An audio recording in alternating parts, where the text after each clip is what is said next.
Good morning, good afternoon, and in some cases, good evening, everyone. I know that we've got folks joining from actually around the world. We have almost 300 people registered for this webinar, so it's very exciting for us to be helping to educate all of you, whether you're a GTE Forms customer currently, whether it's something that you've been looking at, or whether you've never heard of it before.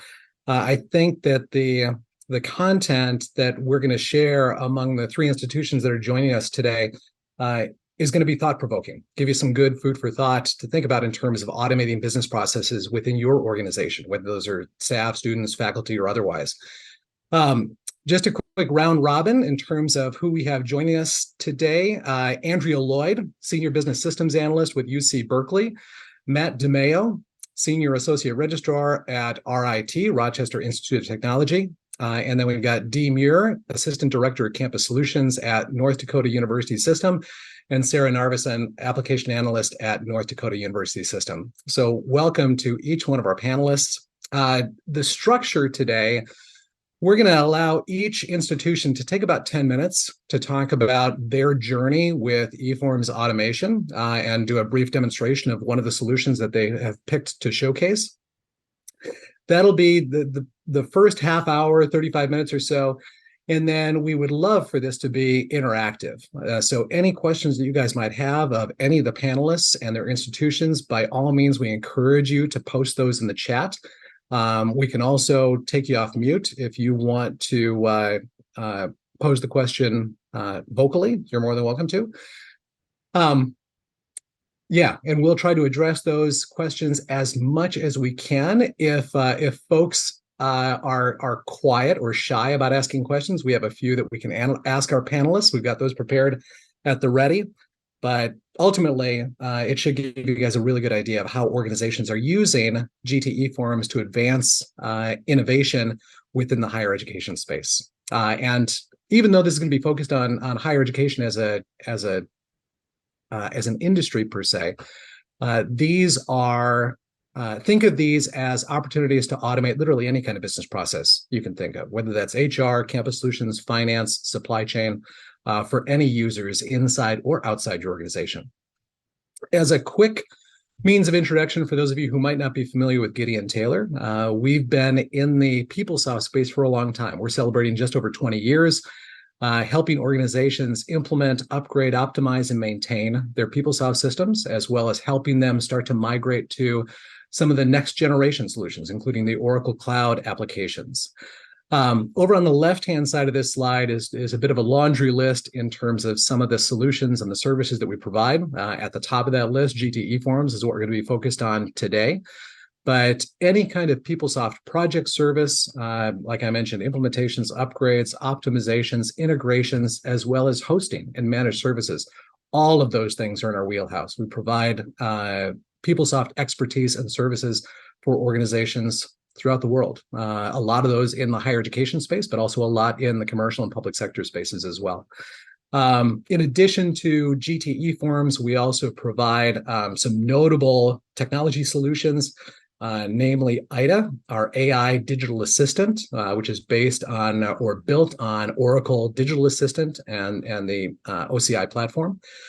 We also provide RPA, robotic process automation, leveraging the industry-leading RPA tool UiPath, and user experience in terms of web UX and optimizing how your users interact and interface with your systems.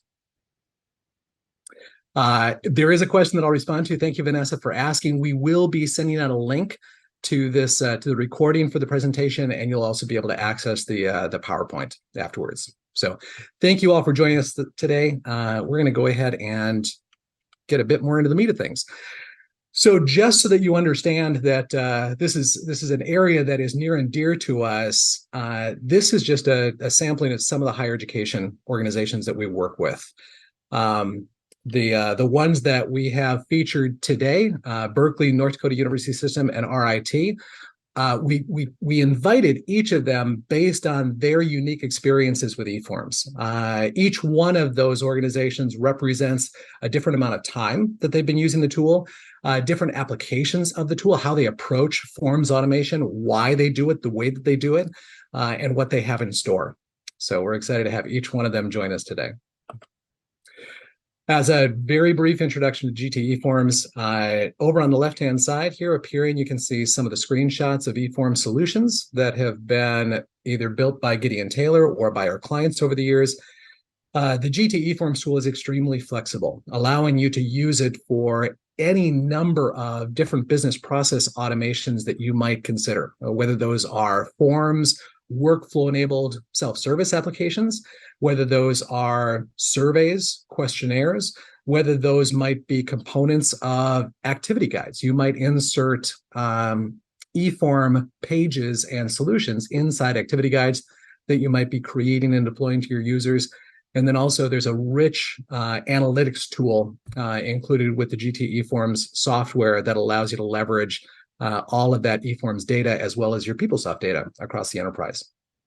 The middle column there just lists off some of the capabilities of the tool. One of the biggest advantages of GTE Forms as a form building tool is its configuration. It's got a wide array of configuration capabilities, including pre-population, being able to define page logic, field logic, segment logic, workflow logic.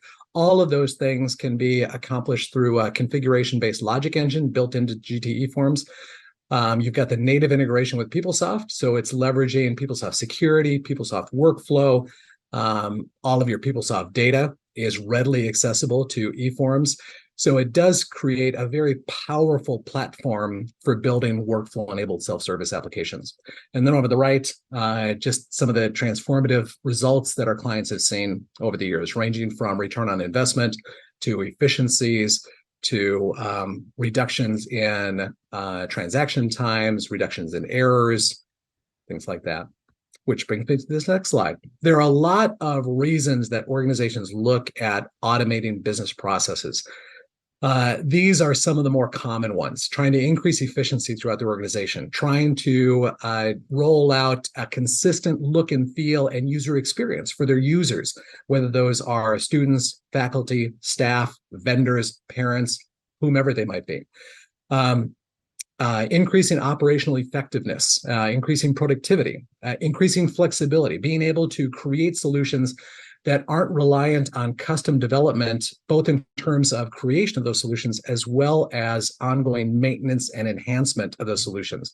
Because of the configurability, those kinds of enhancements or extensions can often be done by business analysts. So very exciting opportunity to leverage additional skills with these solutions.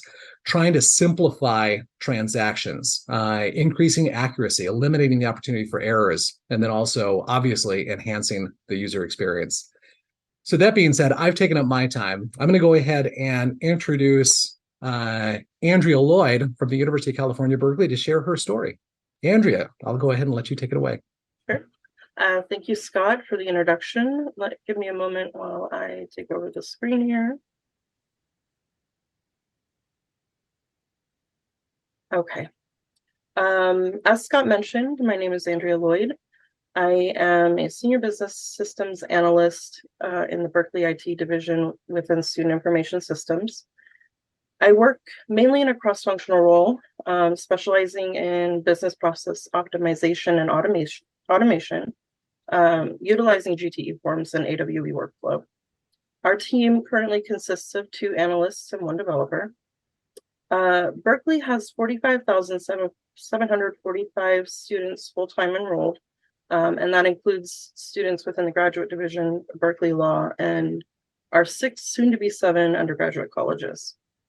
In early 2016, we procured GTE Forms and started building out our university's top 20 eForm projects, all while we were in the middle of the phased implementation of both Campus Solutions 9.0 and upgrading to 9.2. Currently, we are on GT version 3.5 and are preparing to upgrade to version 3.58 in November.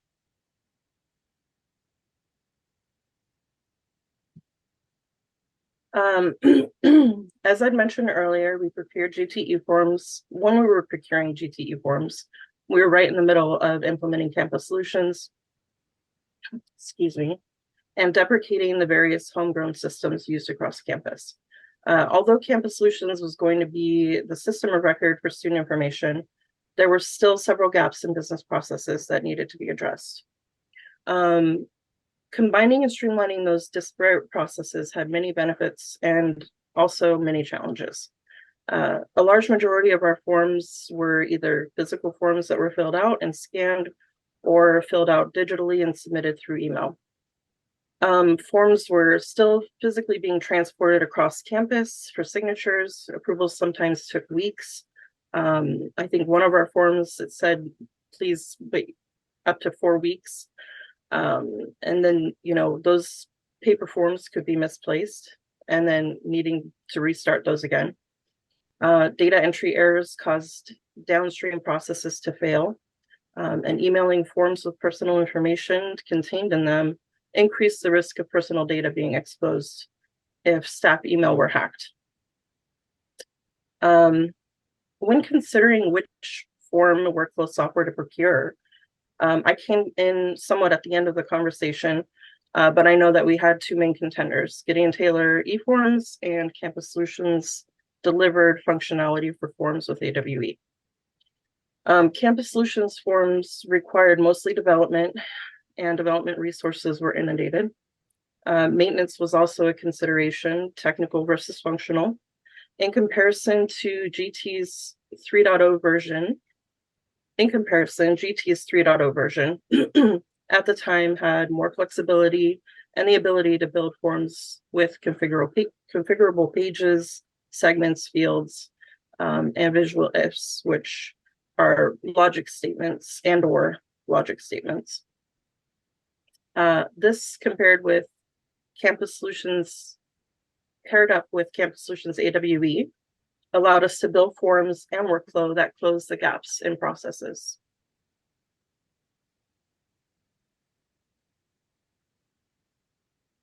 We've engaged students from all careers by utilizing eForms for common processes.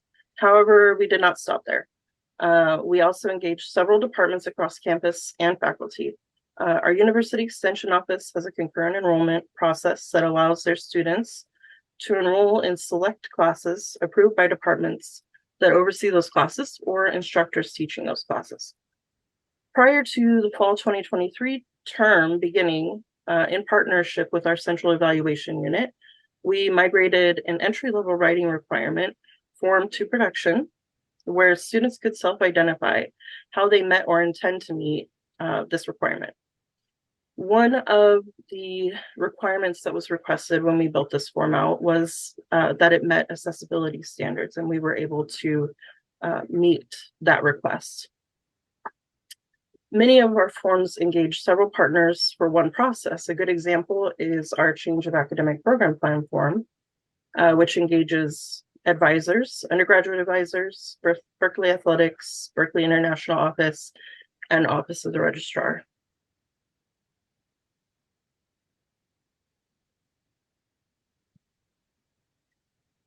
This highlights the engagement and partnerships we've built across campus. I would like to focus on one of two forms that cover late schedule changes or late schedule change requests. Our fall spring term form is one that has gone through several transformations and one that I'll be diving into a little bit deeper. Before I go into the demo, I'd like to cover how this form has transformed over the past couple of years. Initially, this was an emergency request that came into us in April of 2020. I know everyone's familiar with that time period.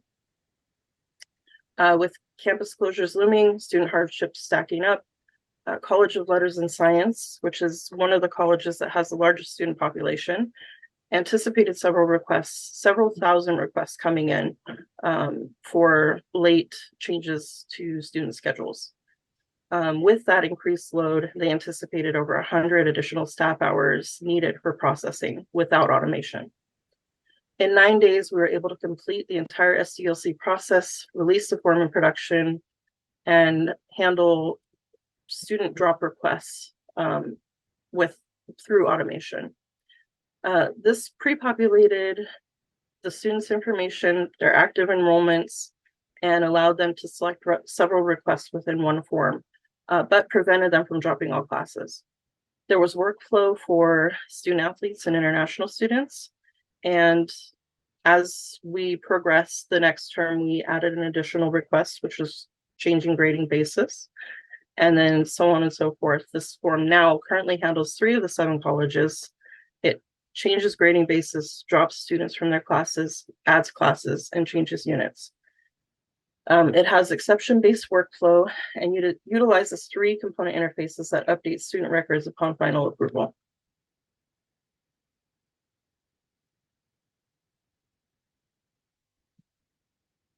I'm going to go ahead and walk through the demo really quick and just kind of describe what you're seeing here and a little more information as to how we handled building of this form. So this is our student portal. We put the form links within their portal. Usually we have a instructional page based on the student's college. And here you can see this is specific to the student's college, the information that they need. We have a general student information segment, their current enrollment, and then the ability to add classes and any exceptional questions related to the college that they're in. The student can take different actions on each of their enrollments. However, there is validations on those actions. For instance, for the grade option, this is a 10th week option only. Before the 10th week, it's only available via self-service, so it would stop them from requesting this up until the 10th week. Same with change of units. Change of units can only be on a class that has variable units. You can see here when a student selects an action that they're able to move forward with, it allows them to continue. Adding a class, the student can search for a class based on different search values here. You can see that this student is searching for physics, and they select the class. When they select the class, for this particular course, there's auto-enrollment additional or associated courses.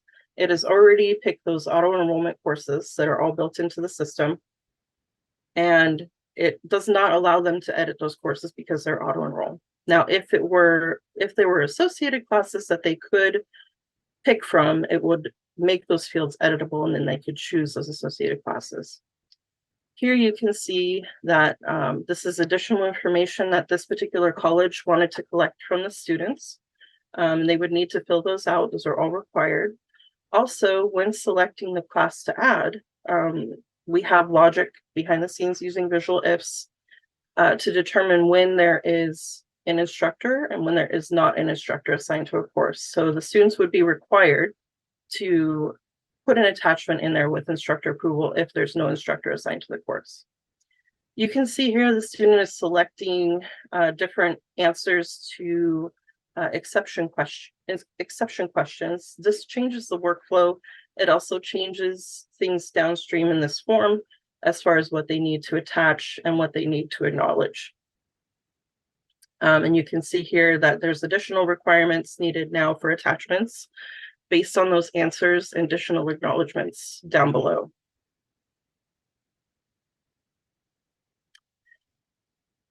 How does this add up?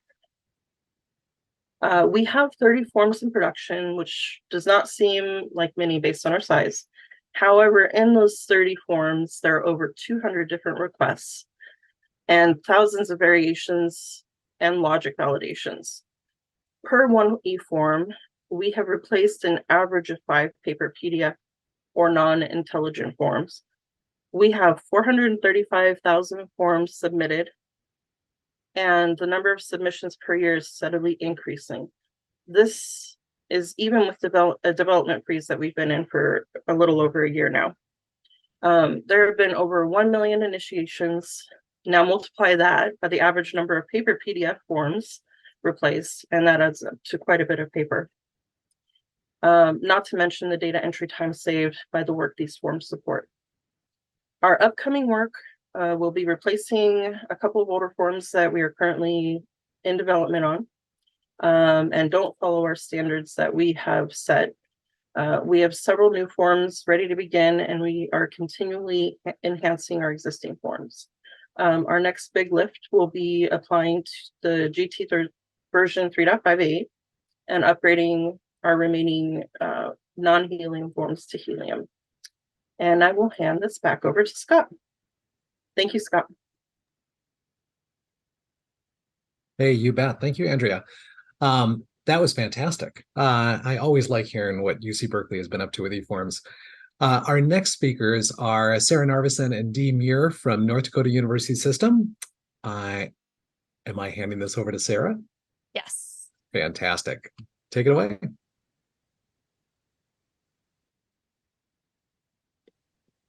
All right, let me get my screen share, make sure it's working. All right.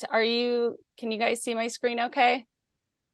Yep, we can see it good. Absolutely. All right. Any disturbances? Nope, we're good.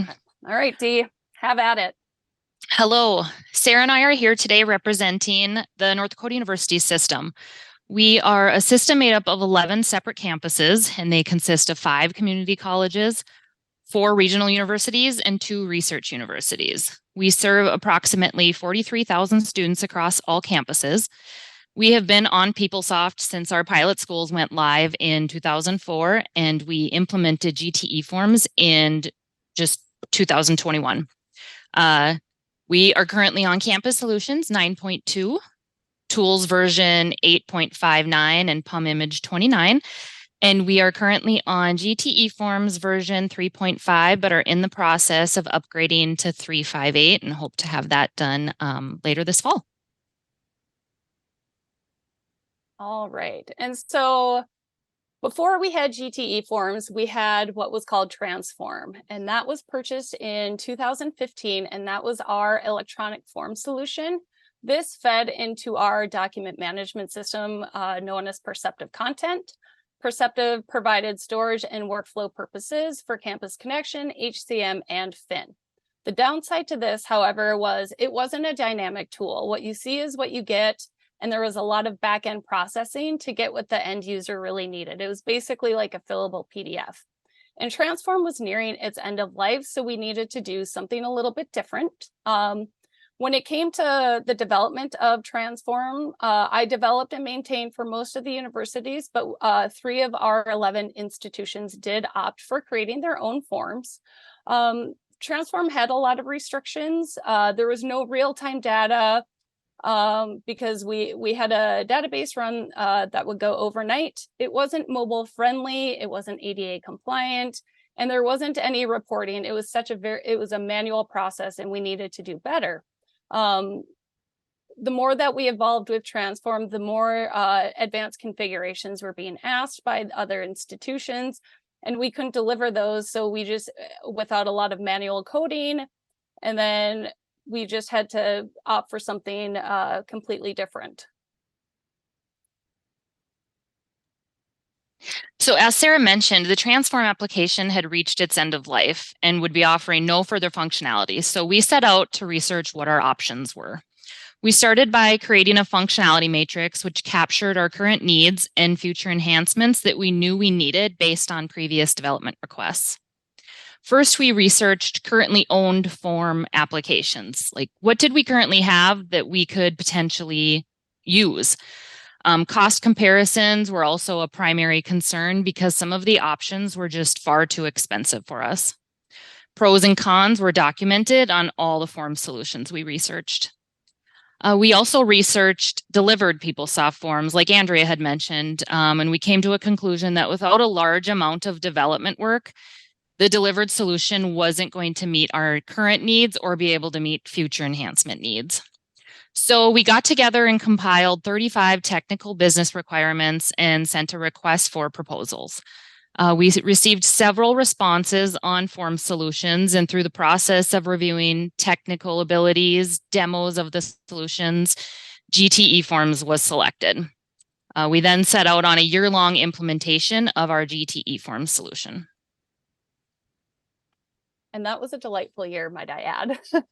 So we have a bunch of different types of forms that we use. We have what we classify as our statewide forms, which is basically the best way to put it. It's an 11-in-1 form. All institutions use them at the same time, and we use a lot of visual ifs to focus based off of the academic institution that pushes it towards that, especially within the workflow. So our collaborative, our name change, all of those forms are statewide forms. All 11 institutions use those. And then we have our other forms, kind of like a reg action.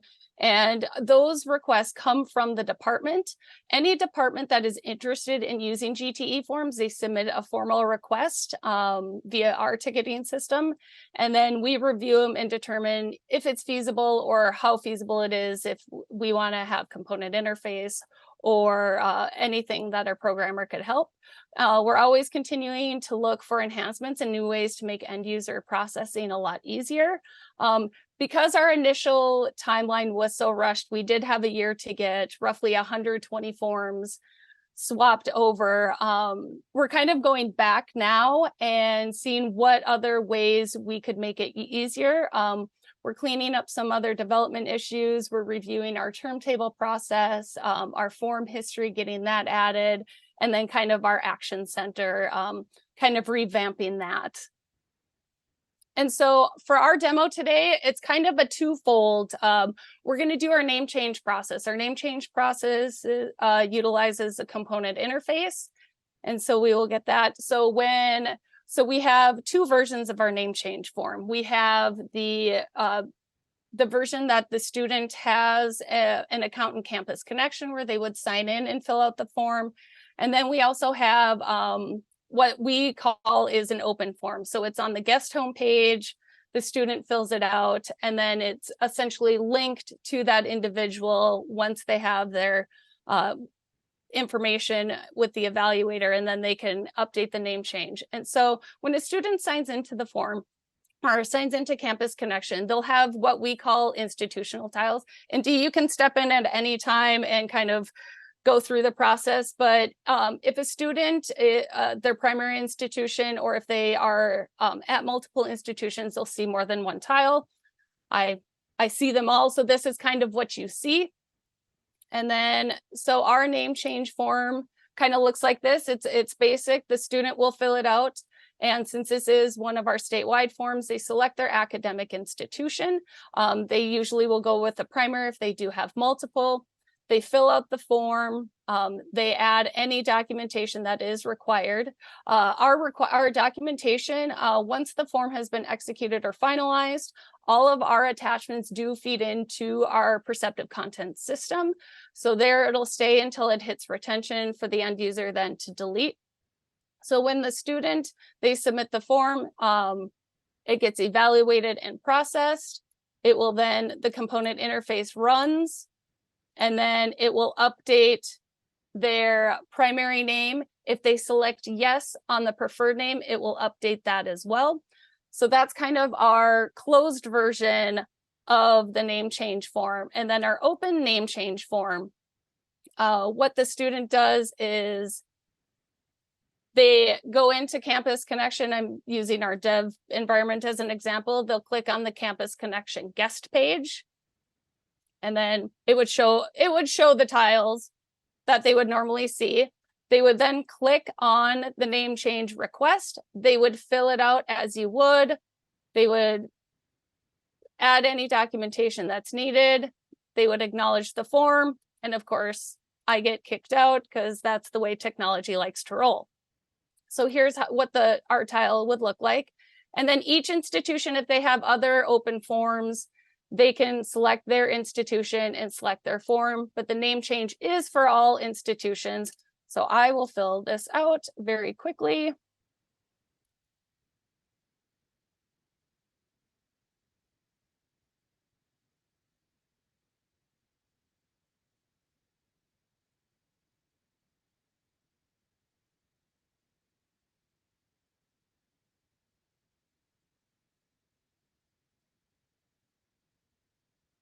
And then Dee, do you want to talk about our generic emails while I get this finalized?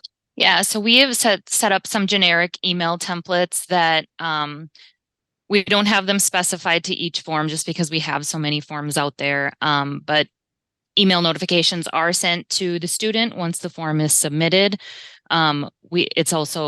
We have one after, if it's recycled back to the student, they'll receive an email notification. And then once it's been fully evaluated, also it'll be sent back.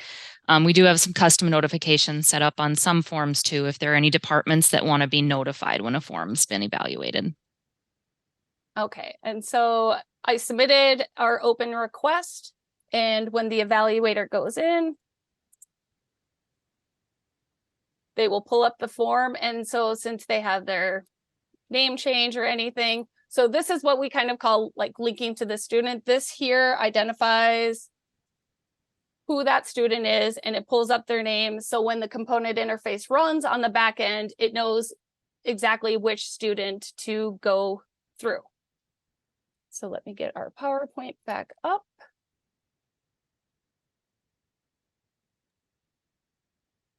All right, so the results, where we're at now. So as of about a week ago, we have 146 different form types in our production environment, with several new forms pending in our current project list. We have just about 100,000 forms submitted, and we're just shy of being live on GTE, just shy of 2 years. And some of the end user feedback, users like the recycle feature to be able to send the form back to the submitter. Updates to the request can be made easily, and it reduces duplicate submissions. Also, having the forms update campus connection automatically has been a huge time saver and definitely created some efficiencies for our campuses. And where are we going from here? We're currently looking into some print functionality. We're evaluating forms to determine if print functionality would be a benefit added to some of the form processing we currently do. We're also looking at reporting and determining a process for creating and maintaining campus-specific queries in our reporting environment, which will return form data in a report format for the users. And we're always evaluating business functionality. How can we make the process for evaluation or processing as smooth as possible for staff? And then retention is a topic also on our radar. How can we best retain and store data in line with our state and federal retention policies? I think that sums up North Dakota's slides. Fantastic. Dee and Sarah, thank you very much. I'm just going to say that there is no other client, no other GTE form client that we've worked with in the last 20 years that the solution has existed that has created more forms than North Dakota University System. It's amazing the sheer volume that you guys are dealing with, both in terms of creation and in terms of just overall use. So it's exciting for us to see an organization embrace eForms automation as much as NDUS has. Before I hand this off to Matt, I'm just going to make a few quick comments with regards to some of the things that Sarah and Dee discussed. One was print functionality. One of the nice things about GTE Forms, again, being embedded within PeopleSoft, is that you can leverage BI Publisher to print those pages to look however you want them to look for the users that they're going to serve. Save those Office PDFs, have those printed, whatever the case might be. Dee also mentioned and I think Sarah did, the CI updates. So being able to use component interface has always been a feature and function of GTE Forms to allow for it to update existing data in PeopleSoft. Visual if, that is a logic statement. There's a logic engine built into the GTE Forms tool that allows for you to define logic at a field level, at a segment level, at a page level, workflow. All of those things are guided by visual ifs, and those are predominantly a configuration-based utility that allows for you to control the behavior of each one of those aspects of your form solution. And then finally, Action Center. I think Dee mentioned that, one of the two mentioned Action Center. That is one of the available solutions with the GTE Forms license that allows for organizations to look at their queue of eForms awaiting approval and act on those en masse, being able to go down the list of their approval queue and determine an action to be taken, accept, deny, recycle, hold. All of those can be taken from a single summary screen, which can be extremely efficient for users that have to wade through a lot of eForm requests in their queue. So that being said, I'm going to go ahead and hand it off to Matt DeMeo from Rochester Institute of Technology. Thanks, Matt. Thanks, Scott. And I appreciate the glossary because I'm going to use some of those words in just a moment here. Share, and if Scott could let me know if at any point my screen share freezes, because it does like to do that to me when I have my video and screen sharing on, but we'll get through that. I'm going to fly through some of these quick slides because I think a lot of our weight is in our demonstration here, and I want to make sure we have time for questions. But it's kind of funny to say that we're the small school here with just under 20,000 students. We're also the new kids on the block for GTE Forms, having come onto it last September. So we're just coming to our year anniversary after kind of kicking off that project. We are using Gideon Taylor eForms 3.58 with Helium. So we will be using some of those features that are kind of new and shiny and exciting in our form.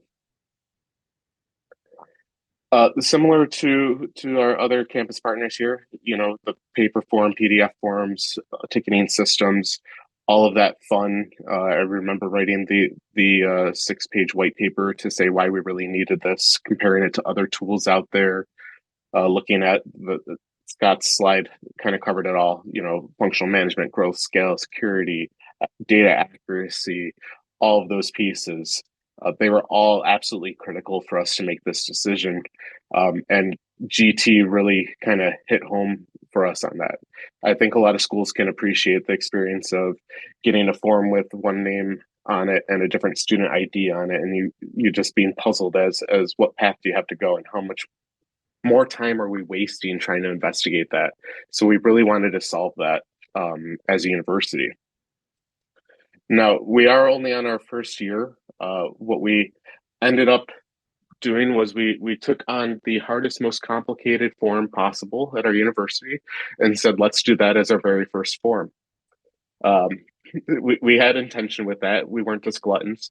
The intention was that we wanted to, and we did partner with GT as a mentorship program to say, okay, let's take on this very complicated form. Let's learn as much as we can so we can do it ourselves. And then let's go ahead and build that out. And we have successfully built a leave of absence and university withdrawal form.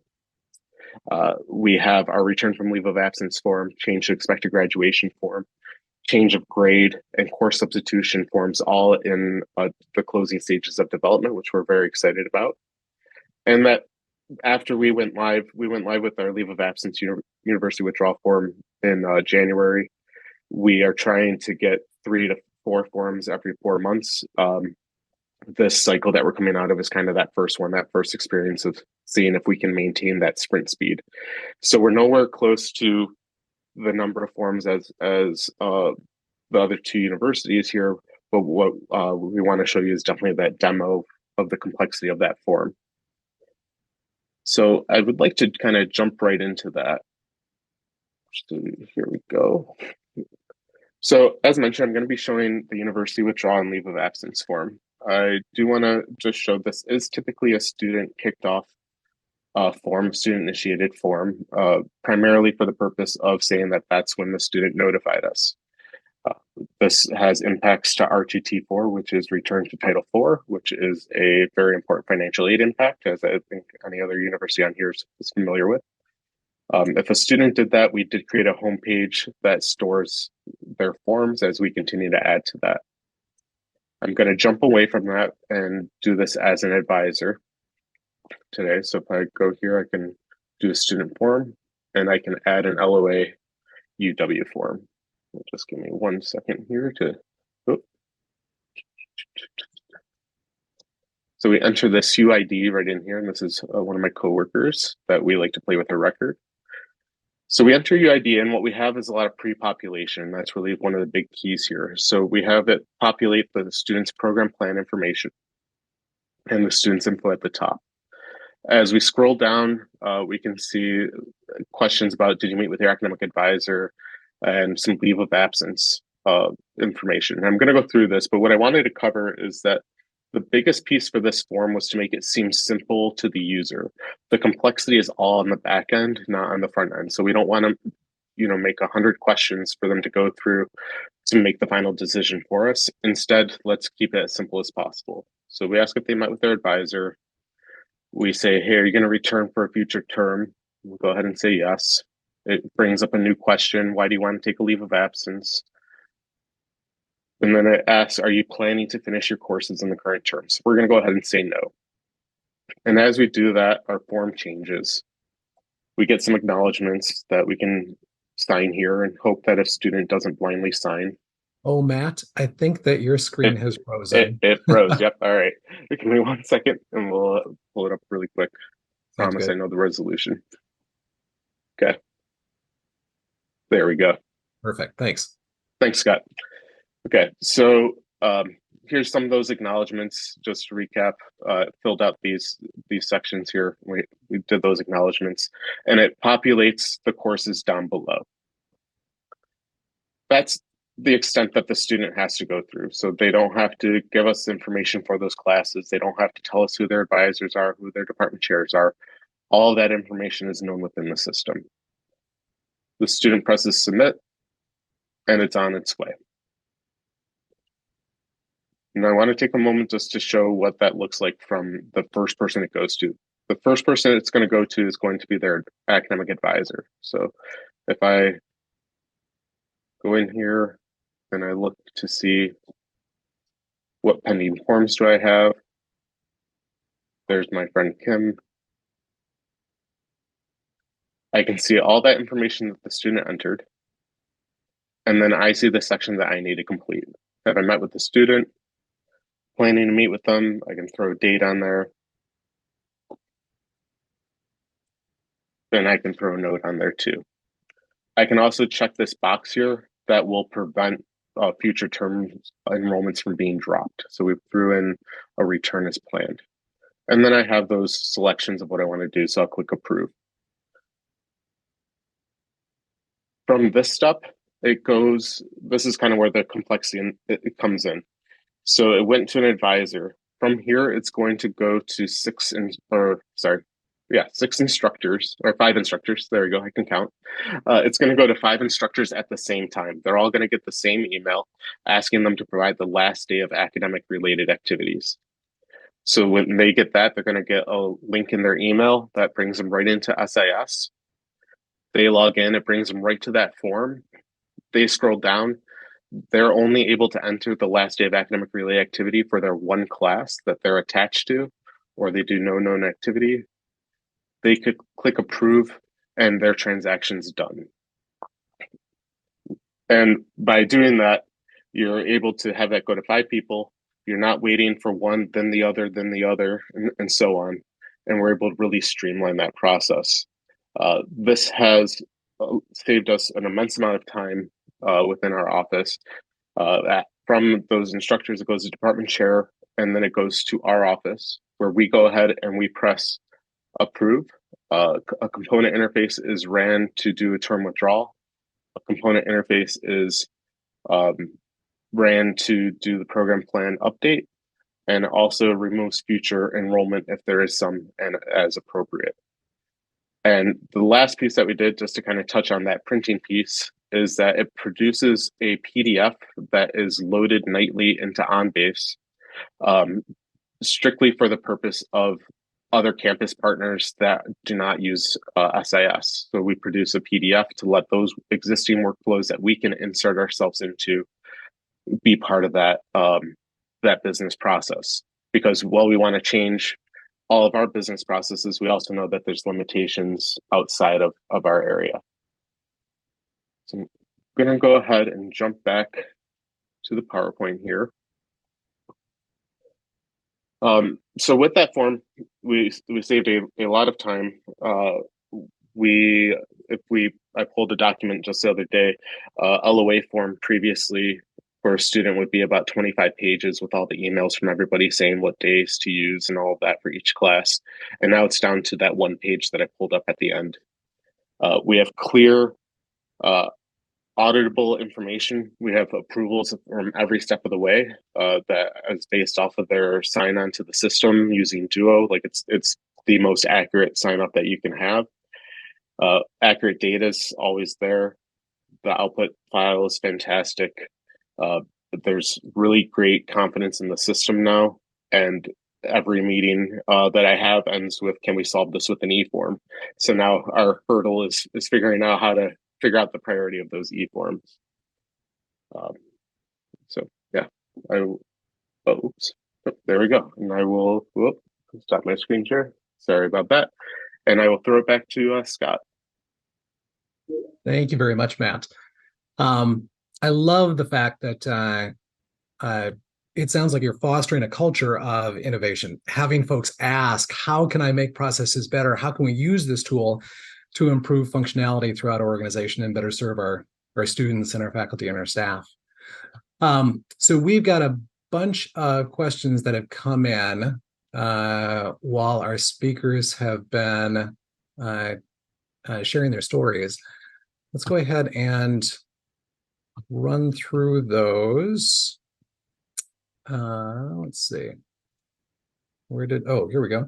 So starting in with a question that was posed in the chat. Vivek asked, so GTE forms are completely custom and not PeopleSoft delivered, right? That is true. And a lot of that is configuration based, being able to create your own custom fluid pages, defining how the forms behave, defining pre-population and dynamic defaulting and all kinds of rules governing page behavior and segment behavior, field behavior, workflow, all those things that I mentioned earlier. The GTE Forms tool is all people tools based. So it installs inside your PeopleSoft environment, whether that's HCM, Campus Solutions, financials, and whether that's on-premise or whether that's in the cloud, GTE Forms just becomes part of that environment. Let's see if there was another question in the chat.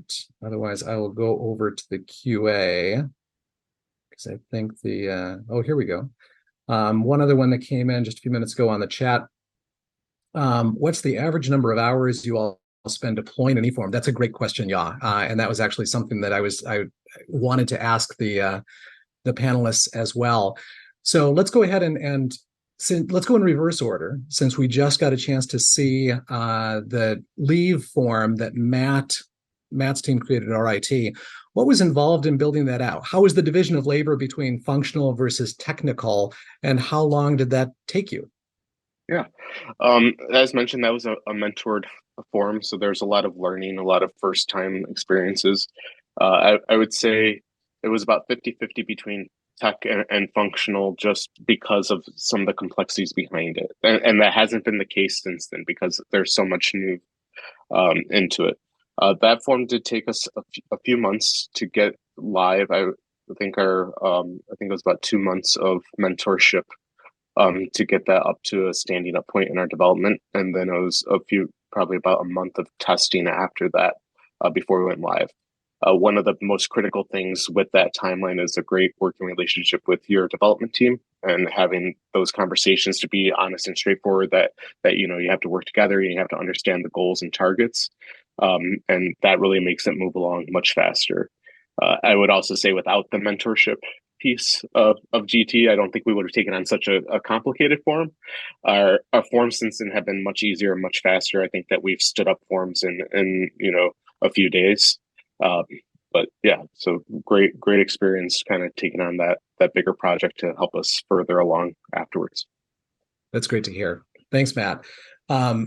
Yeah, to Matt's point, there are a lot of different ways that if you need or want Gideon Taylor's help with these things, there are a lot of different ways that you can engage us. For RIT, it was simply leveraging a lead resource to help with mentoring. RIT wanted to do all the work themselves, so it was a great partnership to have somebody, an experienced consultant on the GT team, help lead those efforts and help them with design guidance and development guidance, things like that. Very light footprint. There are also, that can go all the way up to an entire project team. And there are certainly certain organizations that need our help or want our help developing an end-to-end solution. We're more than happy to engage in whatever way suits your organizations and your requirements best. Going on to NDUS, Sarah and Dee, I think that you guys took a different approach to your forms, whereas RIT took on a really complex form and spent a lot of time working on it. You guys went after some low-hanging fruit to try to retire your transform forms? Yeah. So we basically, it was trial by fire. Like the name change form, both of those did really take a few months to get done because I believe, correct me if I'm wrong, I think that was our first form that actually utilized the component interface and the backend processing. So it took a little hiccups, and especially with our open version of the name change, we had to figure out the best way to deploy it on our guest homepage, get our security team involved. So it was a lot of trial by fire, essentially. But now that we're a little more, now that we have time and have more knowledge in our back pocket, our development time does go down depending on the complexity of the form. If we have what I like to call a quick hit form, which doesn't involve any programmer, any component interface, anything like that, the timeline is relatively short versus one that could take a couple of months because of how complex the form can be. What's the fastest form that you guys have built? Fastest form from beginning to end is 24 hours, and that includes meeting with the department, development, moving it up to the stage environment, end user testing, and then getting it into production. We were lucky enough, it was our taxpayer identification form. We've had numerous other ones that does also use a component interface. We had probably about 3 or 4 others, so it's pretty much the same rules apply for that. So once after I met with the department, I was able to get it implemented within 24 hours. Fantastic. Thank you, Sarah. And on to Andrea. Andrea, I know that you guys have undertaken a lot of complex forms. The majority of your forms are very complex processes. So what does that look like in terms of how you engage from a functional versus a technical perspective, and what your average timeline looks like? So I would say that probably all of our forms are fairly complex. We started out complex. We hit the ground running, and ever since, our partners know what these forms are capable of, and usually they want all the bells and whistles. So it's difficult to kind of scale back and provide something simpler. However, over time and becoming more familiar with the product, having a small team dedicated to learning the product, our initial engagement with GT was very minimal. So it was a learning curve for us. And I would say in hindsight, it would be better to engage and do more training. However, we were able to learn. And I would say now it takes us for a medium complexity form, potentially 40 to 60 hours of time with a developer and functional working together. Did I answer everything, I hope? Yeah, I think that was good. Thank you. I'm trying to remember if there was something now that I was going to ask you based on that. Actually, let me so for Berkeley, what's been the fastest form that you guys have created?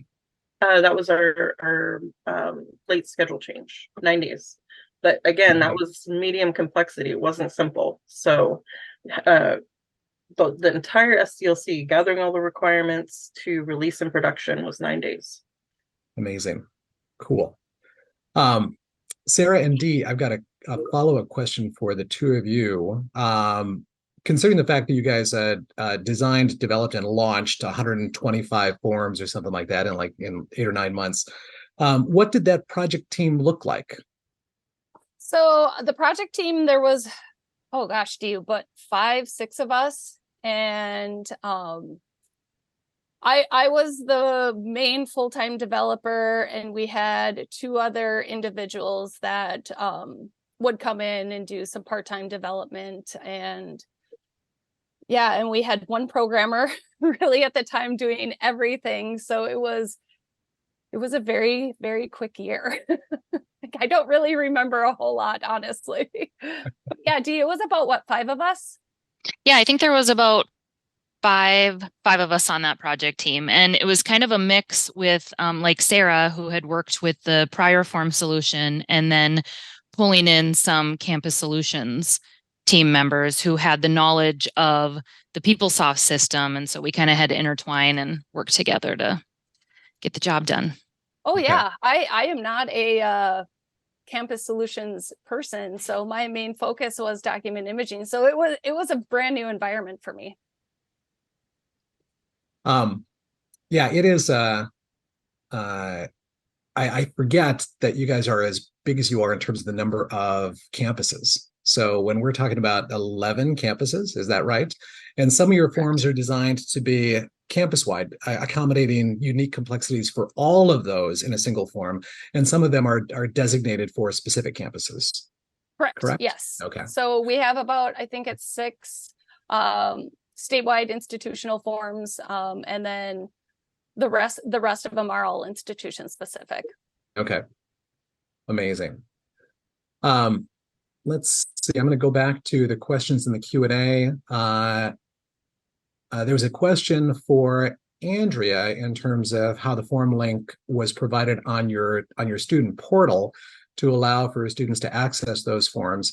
And I don't know, I think that everybody's able to see Jay Jorgensen's response to that. Jay is one of our lead technical analysts and also manages our tech team on the GT side. And then Andrea responded, we use link APIs that are configured. This is a customization that we built into our student portal. I don't know if there's anything else you wanted to expound on that, Andrea. Yeah. All right. Yeah. Sounds good. Another question that was posed to Andrea, I assume you're seeing an increase in number of requests because it's easier for students to submit these forms, but processing higher volume is easier because of automation. And Andrea responded, the increase in the number of forms is due to enhancements broadening the access to our forms. We have logic on forms to prevent students from submitting requests that are not valid. This eliminates requests that could potentially come in via paper or PDF that are not valid. In summary, I would say the increase is not due to ease, but due to access and new forms going into production. Processing those volumes prior to forms took anywhere from 5 to 20 minutes of data entry and review. eForms cut that down to minutes or less. Thank you. Once the form goes to perceptive content, how long is it retained? And I think that's a question to our NDUS friends. Yeah, so that all depends on the type of document. With the name change documents, with their, I believe it's like their SSN and other identifying information, that actually is only retained for 7 days before they are removed from the system.